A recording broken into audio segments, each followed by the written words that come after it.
All right, guys, the moment has finally come. We are at C2E2 after a very, very long COVID break. We're going to go onto the show floor right now, sit down with some comic book creators, artists, exhibitors, all the cool people attending the show. We're going to be playing a game called 5 Questions. So without further ado, let's pop on inside, see what we can see. All right, guys, we're here with fan favorite comic book writer, Mr. Charles Soule. Charles, welcome back to C2E2, man. Thank you very much. It's pretty wild to be here. I mean, this was one of the last shows that I think happened before COVID shut everything down, and I wasn't there that year. You weren't. So for me, it's been, I think, 3 years since I've been in Chicago for this, which is something. That was a weird year. I remember being out on the steps right out front, and we spoke to a lady who just got in from Italy. And oh, man. Right as the country shut down. Yeah. She's like, I don't even know how I'm going to get back. So it's so wonderful to be back on the carpetless C2E2 floor. Kind of a drag we get no red carpet this year. So we want to play 5 questions with you. Let's do it. Before we do, really quickly, everybody always wants to talk to you about Death of Wolverine and Daredevil and stuff, but can I just say, you've been doing the Lord's work inside of the Star Wars universe with all your work with Darth Vader, man. What was the funnest sandbox you got to play in? What's the funnest thing you got to do as a fan in a Darth Vader story? I mean, there's so much. I got to play with so many, I think, sort of milestones in Darth Vader's history, because the story that I wrote was set right after Episode 3, so it's literally the moment he gets up off that slab and as Darth Vader in the suit is the moment my series begins. So I got to write the story of how he got his red lightsaber. I got to write the story of how he got that kick-ass castle on Mustafar, how he started cementing himself within the Empire as this person you do not mess with and all those things. So all of that was a blast. I think that when I look back at that run, the story that I think I loved the most was probably the last one, was Fortress Vader, which is the story of how he built that castle on Mustafar. So good. How, he was helped by Lord Momin, the strange sort of Sith spirit artisan, and everything goes wrong, and Darth Vader somehow comes out on top, as he always tends to do. What's it like, man, having your own thoughts and ideas and imagination become Star Wars lore and actual canon at this point? It's extraordinary, and always has been, and even in the first thing I ever wrote for Star Wars, which is a Lando book I did in 2015, which actually introduced Lord Momin back then. But the way that the thing that's been the most gratifying, other than just that people like the stories I've been writing and reach out and tell me so, is that stories that I've written have started to really filter out into the larger canon. Not in a crazy huge way yet. Nobody's making a movie of my stuff, but like Ren, who's a character that Will Sliney and I created for The Rise of Kylo Ren, it was just we got to see him animated in Lego, which was amazing. And there's lots of other bits and pieces that are just incredibly cool to see moving into other places. And of course, the High Republic, which perhaps we'll talk about too. So. Man, you're living the dream. Yes. Congratulations I know that. on all your success. Thank you. Let's go ahead and play 5 questions. Are you ready? Yes. 5 fandom random questions. Question number 1. Name 5 people, famous people, okay, let's see. Who are famous for going by their first, middle, and last name.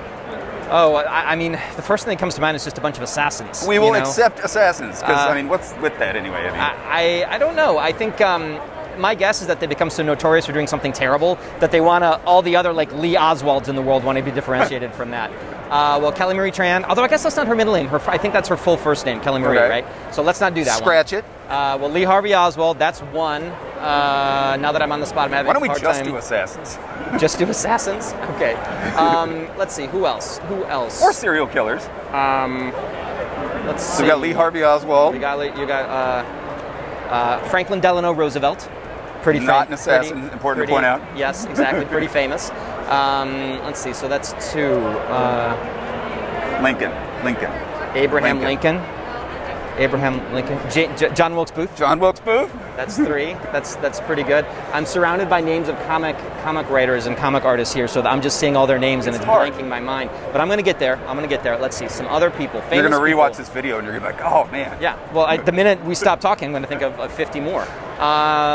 Full names. I'm working on it. I love that you're putting so much thought into this. Well, this is important. I don't want to let the fans down. It really is. I don't want to let the fans down. Howard the Duck. We'll take it. I think that's an important one. The Duck, right? That's his middle name, obviously. No, it's so not. That's 4. And I bet there's another president. William Henry Harrison. William Henry Harrison. Boom. Well done, sir. Thanks. Question number 2. Yeah. I love that you put so much thought into this. People may not realize Also, as a comic book creator, you were a practicing attorney for the very longest time. Yes. Perhaps you still are, I'm not sure. I am licensed, but I'm not practicing. Okay, so, legal question. Yep. Also a Star Wars question. Okay. In the fictitious trial of Solo v. Greedo, if you were representing Han Solo, how would you mount a defense for him killing Greedo so callously and cold-bloodedly in the Mos Eisley Cantina? I think Your Honor. I think that the first approach, so I'm defending Han, right? You're defending Han. Okay. I would say that there is the witness testimony is very unreliable in this case. It's the fact that the facts are really unclear as to what actually happened in that booth in that cantina on that day. And so the idea that you're going to take a man's freedom away when really we don't actually even know what happened, I think it's very clear that this is a situation that absolutely could have been self-defense, and because you cannot, you always have to convict beyond a reasonable doubt, there is certainly reasonable doubt here that Han may have been acting in self-defense, because Greedo, by many accounts, you might even say it has become one of the prevailing accounts that Greedo shot first. So if that's the case, then Han was just doing what he had to do, especially in kind of a lawless, scary place like that, Mos Eisley Cantina. This whole system is out of order. Yeah. Well done, sir. I knew you'd crush that one. Mm-hmm. All right, so in 10 seconds, name 5 Bill Murray movies. Okay, Caddyshack, Groundhog Day, Ghostbusters 1, Ghostbusters 2, Ghostbusters Afterlife. That works. That works. Spoiler alert. Yeah. Okay, who would win in a fight, Whitney Houston or Tina Turner? And why? Well, Tina Turner, for obvious reasons. I would think so. Yes. Well, besides the post-mortem reasons. Yes. I'd go with Tina Turner as well. I think so. I think Tina Turner's got those legs, man. That's what she was saying. That's some powerful leg action going on. So final question, and use your imagination on this one. You're a smart guy. If COVID-19 were a real person, yes, who would play he or she in the movie? Tom Green. Tom Green with COVID-19. Not because it rhymes, but just because, come on. Yeah, I would say something like that. Well, there you go, Charles. You won 5 questions. Thanks so much for playing. Feel like a big winner. My pleasure. The big winner, guys. You can find Charles Soule right here in row S at C2E2 all weekend long. Come by, say hi, and it's so wonderful to see you again at C2E2, my man. It's a blast. Thanks for having me. All right, guys. We've got more 5 questions with some great comic book creators coming up right now.